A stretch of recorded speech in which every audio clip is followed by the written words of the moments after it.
Всем привет! Сегодня готовим торт «Шахматная доска». Очень вкусный шоколадный торт. Торт рассчитан на большую компанию размером 34 на 24 сантиметра. Получается очень вкусный и сочный. Очень оригинальное оформление. Подойдет такой торт на день рождения, Новый год или любой другой праздник. Для приготовления шоколадных коржей смешиваем 350 грамм муки, 15 грамм разрыхлителя и 70 грамм темного несладкого какао. Все хорошо перемешиваем и пока отставляем.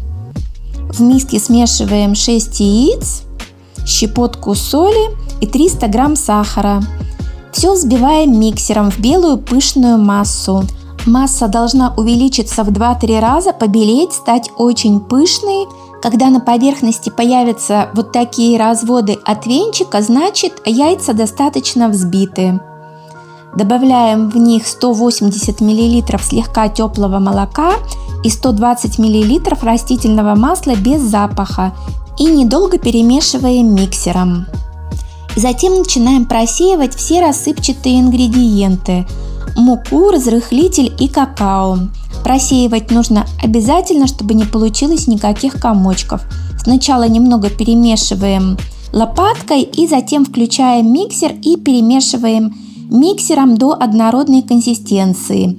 И также продолжаем, добавляем следующую часть ингредиентов, просеиваем и хорошо перемешиваем. Консистенция у теста должна получиться не слишком густая и не слишком жидкая. Тесто стекает ленточкой с венчика. Подготавливаем противень. Размер моего противня 26 на 36 сантиметров. Застилаем его пергаментной бумагой. Тесто я разделила на 3 равные части. Выкладываю одну часть на пергаментную бумагу. Все аккуратно разравниваю и отправляю запекаться в ранее разогретую до 180 градусов духовку на 15-20 минут. Готовность проверяем деревянной шпажкой и также отправляем выпекаться следующий корж. Коржи я заворачиваю в пищевую пленку и даю им отлежаться. И затем подравниваю каждый корж со всех сторон. Один корж нам понадобится полностью целый, а 2 других коржа я нарезаю вот на такие полосочки размером 2,5 сантиметра. И теперь приготовим крем. Замачиваем 12 листов желатина в холодной воде. Если вы пользуетесь обычным желатином, то это 25 грамм. Смешиваем творожный сыр, сливки, маскарпоне и сахарную пудру. Сначала все недолго перемешиваем ложкой и затем взбиваем миксером. Когда консистенция крема станет однородной, сразу откладываем 3 столовые ложки крема в отдельную емкость и продолжаем взбивать крем до полного загустения. Набухший желатин хорошо отжимаем и добавляем в отложенный крем. Ставим в микроволновую печь, хорошо разогреваем до горячего состояния, перемешиваем до однородности и частями добавляем в крем и продолжаем взбивать. Крем получается очень вкусный и очень хорошо держит форму. Для удобства перекладываем его в кондитерский мешок. Собираем торт. На подложку выкладываем первый корж, пропитываем его пропиткой и смазываем небольшим количеством крема. Надеваем кондитерское кольцо и через одну выкладываем нарезанные полоски. Также пропитываем их пропиткой и в получившиеся пустоты выкладываем крем. Хорошо его уплотняем с помощью ложки и затем сверху смазываем бисквиты небольшим количеством крема. Все аккуратно подравниваем. Далее чередуем. На крем выкладываем полоски из коржей и пустоты снова заполняем кремом. Все аккуратно разравниваем. Таким образом у нас получится красивый узор внутри торта. Эффект шахматной доски. И также продолжаем, пока у нас не кончатся все полоски бисквита. В итоге у меня получилось 4 слоя, 1 полный корж и 3 полосками. Торт у меня простоял в холодильнике всю ночь, хорошо пропитался. По бокам я его буду смазывать шоколадной глазурью.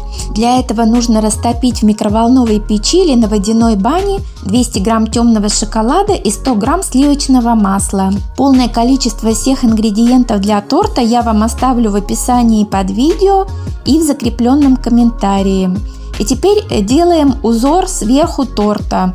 Для этого Выкладываем нарезанные полоски из обычной бумаги и убираем одну полоску из двух.